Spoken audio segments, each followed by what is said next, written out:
बिस्मिल्लाहिर्रहमानिर्रहीम। अस्सलामुअलैकुम। Welcome to Zaika with Talat. कैसे हैं आप सब? अल्लाह आप सबको अपनी हिफ्ज़ व ईमान में रखे, जहाँ भी रहें खुश रहें, आबाद रहें। आज मैं आपको काले चने की रेसिपी बताने लगी हूँ। काले चने चावल मैं बना रही हूँ, तो मैंने कहा ये रेसिपी आपसे शेयर कर लूँ। ये सालन जो है ये रोटियों के साथ भी मज़े का लगता है, तो मैं चावलों के साथ बना रही हूँ। चलिए बनाना शुरू करते हैं। इसके लिए जो चीज़ें चाहिए, 1 टेबलस्पून नमक, हाफ टी स्पून हल्दी और 1 टेबलस्पून सुरख मिर्च।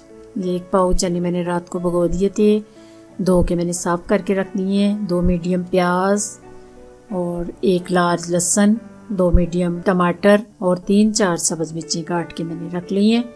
बिल्कुल सिंपल, कोई इसमें ज़्यादा मसाले नहीं डलने। बड़ा मज़े का सालन ये बनता है।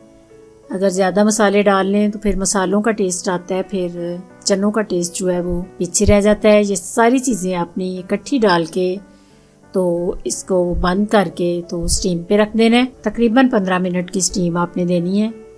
ये 15 मिनट के बाद मैं आपके सामने खोल के दिखा रही हूँ। स्टीम को आप हमेशा हाथ रख के चेक कर लिया करें। फिर कुकर का ढक्कन जो है वो खोला करें।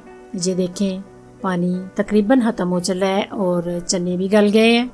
अब ये थोड़ा सा पानी जो है ये भी गल जाएगा और आपने चम्मच साथ साथ मारते जाना है ताकि लहसुन, प्याज, टमाटर जो है वो बिल्कुल एक जान हो जाए।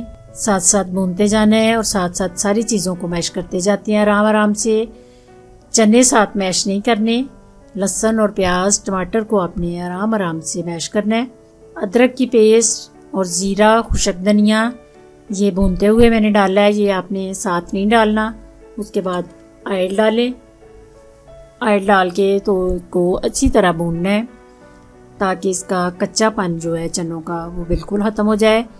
और ऑयल की जो स्मेल है वो जब तक ख़त्म हो जाए तब तक आपने चनों को भूनते रहना है। ये चने जो हैं ये ज़्यादा भूनने से टेस्टी बनते हैं। अगर थोड़ी भूनने में कसर रह जाए तो बिल्कुल भी चनों का मज़ा नहीं आता। इसलिए कोशिश करें जब ऑयल अलग हो फिर आप इसमें पानी डालें। ये बिल्कुल बुन चुके हैं चने, तो अब मैं पानी डाल रही हूँ। मैं चावलों के मुताबिक पानी डालने लगी हूँ। आप अगर रोटियों के साथ बना रहे हैं तो आप रोटियों की मुनासबत से पानी डालें। अब मैं इसको खाली ऊपर ढक्कन दे के स्टीम नहीं दे रही, खाली ढक्कन दे के तो पानी जब तक अच्छी तरह पक जाएगा तब तक ये चने ऊपर पकते रहेंगे। आँच जो है मैंने मीडियम रखी हुई है। ये देखिए अल्हम्दुलिल्लाह इतनी खूबसूरत शक्ल चनों की तैयार हुई है। इतना खूबसूरत और इतनी अच्छी इसकी खुशबू आ रही है।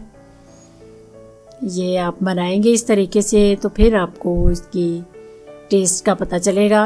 इसके बाद ये चनों के साथ चावल जो है तड़के वाले ना हो तो फिर इसका मज़ा नहीं आता। ये स्पेशल किस्म का तड़का है जो मैं लगा रही हूँ। मक्खन, घी, कोशिश करें देसी घी या मक्खन डालें इसमें तड़के में। तो इसको थोड़ा मेल्ट करने के बाद 2-3 मसाले मैं इसमें ऐड कर रही हूँ।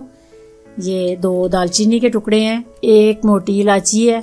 ये जो 3 मसाले हैं ये मैं चावलों में यूज़ करूँगी। मोटी इलायची और दालचीनी पहले ऐड करनी है, ज़ीरा साथ ऐड नहीं करना क्योंकि ज़ीरा जो है वो बहुत जल्दी जल जाता है तो उसका चावलों का टेस्ट जो है वो कड़वापन आ जाता है। काली मिर्च और दालचीनी थोड़ी सी ऑयल में भुन जाए तो फिर ज़ीरा डालना है। ज़ीरा बाद में डालना है, साथ नहीं डालना। उसके बाद आप चावलों के मुताबिक पानी डाल लें और पानी को उबाल आने पे अंदर चावल डालने हैं। अब मैं आपको पूरी चावलों की रेसिपी ये मैं पहले बता चुकी हूँ आपको। एक दफ़ा पहले भी मैंने ये ज़ीरे और दालचीनी, मोटी इलायची वाले चावल बनाए थे तो बताया था। अल्हम्दुलिल्लाह मेरे चावल और चने तैयार हैं। पिसा हुआ गरम मसाला बिल्कुल थोड़ा सा डाल रही हूँ। अब मैं ये मज़े से चने और चावल ज़ीरे वाले खाने लगी हूँ। अगर मेरी वीडियो पसंद आए तो इसको ज़रूर शेयर कीजिए। अगर मेरे चैनल पे आप नए हैं तो प्लीज़ सब्सक्राइब कीजिए। दुआओं में मुझे याद रखना। अल्लाह आपका हामी और नासिर। खुदा हाफिज़।